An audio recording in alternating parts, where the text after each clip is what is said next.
Hi friends, Telangana డిఎస్ఏలో up to intermediate వరకు syllabus ఇవ్వడం జరిగింది. తెలుగులో కూడా ఇంటర్మీడియట్ వరకు సిలబస్లో ఉంది.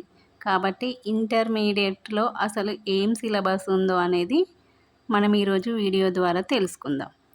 ఇంటర్మీడియట్ మొదటి మరియు రెండవ సంవత్సరంలో ఆ బుక్కులలో 4 విభాగాలు ఉండడం జరిగింది. అదొకటి కవిత్వ విభాగం లేదా పద్య భాగం, ఇదే గద్య విభాగం, వ్యాకరణాంశాలు, ఉపవాచకం. ఈ 4 విభాగాలలో ఏమేమి పాఠ్యాంశాలు ఉన్నాయో తెలుసుకుందాం. ఇంటర్మీడియట్ మొదటి సంవత్సరం మొత్తం విషయ సూచికలో ఉన్న కవిత్వ విభాగంలో ఉన్నటువంటి పాఠ్యాంశాలు తెలుసుకుందాం. మొదటి పాఠ్యాంశం విద్యాలక్ష్యం. విద్యాలక్ష్యం రాసింది నన్నయ్య కవి. రెండవ పాఠ్యాంశం మిత్రధర్మం. ఈ మిత్రధర్మం పాఠ్యాంశాన్ని రాసింది బమ్మెరపోతన. మూడవ పాఠ్యాంశం శతక సుధ. దీనిని ఏనుగు లక్ష్మణ కవి, ధర్మపురి శేషప్ప, మారద వెంకయ్య రచించడం జరిగింది. నాలుగవ పాఠ్యాంశం అచలం. అచలం పాఠ్యాంశాన్ని రాసింది తుర్నయిద్దాసు గారు. ఐదవ పాఠ్యాంశం నా పేరు ప్రజాకోటి. ఈ పాఠ్యాంశాన్ని రచించింది దాశరథి కృష్ణమాచార్యులు. ఆరవ పాఠ్యాంశం మహైక. మహైక పాఠ్యభాగ రచయిత కవిరాజమూర్తి గారు. తర్వాత గద్య విభాగం విషయంలోకి వస్తే మొదటి పాఠ్యాంశం పాల్కురికి సోమనాథుడు. ఈ పాఠ్యభాగ రచయిత గడియారం రామకృష్ణ శర్మ. రెండవ పాఠ్యాంశం తెలంగాణ తెలుగు పదాలు, ఉర్దూ మూలాలు.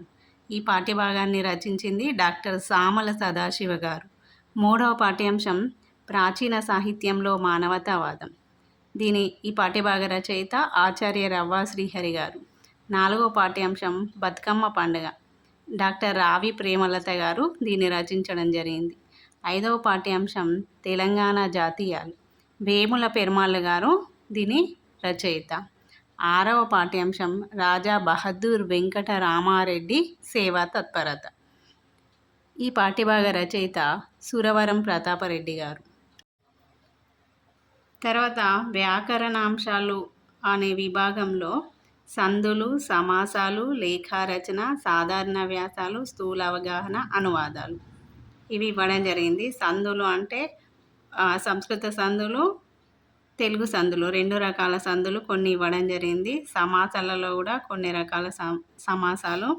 లేఖలలో 5 లేఖలు, సాధారణ వ్యాసాలలో 4 వ్యాసాలు, స్థూల అవగాహన అంటేనేమో పేరాగ్రాఫ్ ఇచ్చి ఆ పేరాగ్రాఫ్కు సంబంధించిన క్వశ్చన్ ఆన్సర్స్ ఇవ్వడం జరిగింది. అనువాదం అంటే ఇంగ్లీష్లో ఉన్న దానిని తెలుగులోకి అనువదించడం. ఇది అనువాదంలో భాగంగా ఉండడం జరిగింది. నెక్స్ట్ ఉపవాచకం నుండి గొల్లరామవ్వ పాఠ్యాంశం ఇవ్వడం జరిగింది. ఈ గొల్లరామవ్వ పాఠ్యభాగ రచయిత పాములపర్తి వెంకట నరసింహారావు. రెండవ పాఠ్యాంశం బిచ్చగాడు. ఇది రాసింది అంపశయ్య నవీన్ గారు. మూడవ పాఠ్యాంశం స్నేహలతాదేవి లేఖ.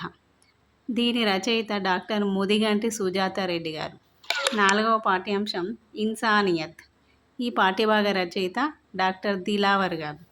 ఇది మనకు ఇంటర్మీడియట్ మొదటి సంవత్సరంలో భాగంగా ఉన్నటువంటి సిలబస్. ఆ తర్వాత ఇంటర్మీడియట్ రెండవ సంవత్సరం విషయ సూచికలో కూడా కవిత్వ విభాగం, గద్య విభాగం, వ్యాకరణాంశాలు, ఉపవాచకం ఉండడం జరుగుతుంది. కవిత్వ విభాగంలో మొట్టమొదటి పాఠ్యాంశం శ్రీకృష్ణ రాయబారం. ఈ పాఠ్యభాగ రచయిత తిక్కన సోమయాజి గారు. రెండవ పాఠ్యాంశం భగీరథ ప్రయత్నం. మోతుకూరి పండరీనాథరావు దీని రచయిత. మూడవ పాఠ్యాంశం జ్ఞానబోధ. వరకవి సిద్ధప్ప గారు ఈ జ్ఞానబోధ పాఠ్యాంశం రచించడం జరిగింది. నాలుగవ పాఠ్యాంశం దుందుపి. గంగాపురం హనుమత్ శర్మ ఈ పాఠ్యభాగ రచయిత. ఐదవ పాఠ్యాంశం కోకిల ఓ కోకిల. కనపర్తి రామచంద్రాచార్యులు ఈ పాఠ్యభాగ రచయిత. ఆరవ పాఠ్యాంశం ఆడపిల్లలంటేని. నిసార్ కవి గారు ఈ లెసన్ రాయడం జరిగింది. తర్వాత గద్య విభాగం నుండి చూసినట్లయితే మొట్టమొదటి పాఠ్యాంశం మిత్రలాభం. మిత్రలాభం రచయిత పరవస్తు చిన్నయ్య సూరి గారు.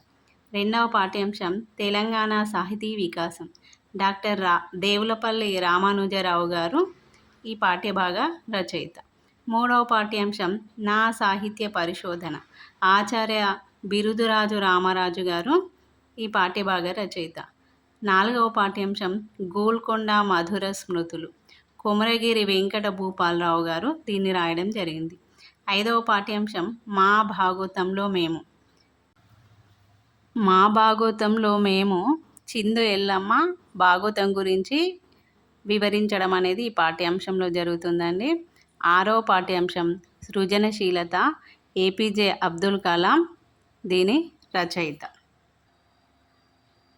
తర్వాత వ్యాకరణాంశంలో భాగంగా 5 అంశాలు ఇవ్వడం జరుగుతుంది. అలంకారాలు, ఛందస్సు, భాషా భాగాలు, సంక్షిప్తీకరణ, సంభాషణ రచన నైపుణ్యం. అలంకారాలలో భాగంగా కొన్ని శబ్దాలంకారాలు, కొన్ని అర్థాలంకారాలు ఇవ్వడం జరుగుతుంది. మొత్తం 11 అలంకారాలు ఉంటాయి. ఛందస్సులో భాగంగా వృత్తాలు, జాతి, ఉపజాతి పద్యాల గురించి, వాటి లక్షణాల గురించి ఇవ్వడం జరుగుతుంది ఉదాహరణలతో. భాషా భాగాలలో భాగంగా భాషా భాగాల గురించి 5 భాషా భాగాల గురించి ఇవ్వడం జరుగుతుంది. సంక్షిప్తీకరణ అంటే పెద్దగా ఉన్న సమాచారాన్ని చిన్నగా సంక్షిప్తంగా కుదించి రాయడమే సంక్షిప్తీకరణ గురించి ఉంటుంది.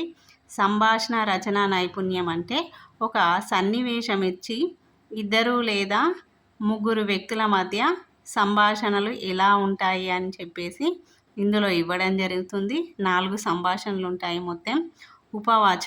ఉపవాచకంలో భాగంగా ఒకటే పాఠం చిన్న నవలలాగా నా ప్రథమ విదేశయాత్ర అనేది ఒక పాఠ్యాంశం ఇవ్వడం జరిగింది. అది ముద్దు రామకృష్ణయ్య గారి కోసం వెళ్ళినప్పుడు పడే పాటలు, తను ఎలా చదువుకున్నాడు అని చెప్పేసి ఇందులో ఉండడం జరుగుతుంది. మొత్తానికి ఫస్ట్ ఇయర్ అండ్ సెకండ్ ఇయర్లో సిలబస్ ఇదండి. ఇది ఒక్కొక్కసారి మీకు డిఎస్సిలో ఏమడగచ్చు, ఈ పాఠ్యభాగ రచయిత ఎవరు అని. రాబోయే క్లాస్లో పాఠాలు, పాఠ్యభాగ రచయితలు, పాఠ్యభాగ సారాంశాలు అన్నీ బిట్టు ఎక్స్ప్లెయిన్ చేసే ప్రయత్నం చేస్తాను. థ్యాంక్ యూ అందరికీ.